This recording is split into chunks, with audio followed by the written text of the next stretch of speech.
फायदा घेतला जातोय तुझ्या स्वभावाचा. हो, फायदा घेतला जातोय तुझ्या स्वभावाचा, तुझ्या वागण्याचा. याला कारण सुद्धा तूच आहेस. आता तुला वाटेल ते कसं? अरे तू मनाने चांगला आहेस म्हणून समोरच्याला काय वाटेल याचा अधिक विचार करतोस, पण त्याचा काहीच उपयोग नसतो. कारण समोरील व्यक्ती त्याला हवं त्याच पद्धतीने वागणार आहे. साधं उदाहरण घेऊया.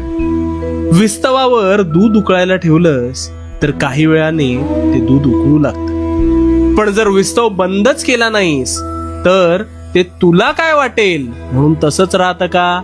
नाही ना. दूध त्याचा स्वभाव सोडत नाही आणि बाहेर वाहून जातं. आता ह्यातून तुला काय कळलं? अरे स्वतःचा स्वभाव हा कधी सोडायचा नाही.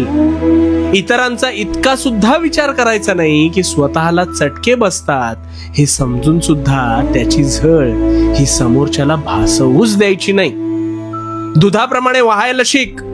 असह्य झालं की भांड्यातून सरळ बाहेर पडायचं. स्वतःची घुसमट होऊ देणं हे सुद्धा स्वतःला नाहक शिक्षा दिल्यासारखंच आहे. स्पष्ट वक्तेपणा अंगी बाळग, भलं होईल तुझं.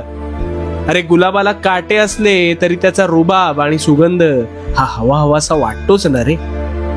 मूळ स्वभाव कसा नाही सोडायचा हे या निसर्गाकडून शिक रे. समोरच्याला तुझा फायदा घेऊन फरफटू दिलंस की जखमा तुला होणार आहेत. त्यापेक्षा जे नाही पटत ते बोलून मोकळा हो. कसंय, तुला कितीही सांगायचं असलं तरी त्याला हवं तेच तो ऐकणार आहे. हे माझं वाक्य सदैव ध्यानात ठेव. आणि हो भिवू नकोस कारण मी तुझ्या पाठीशी आहे. भिवू नकोस, मी तुझ्या पाठीशी आहे.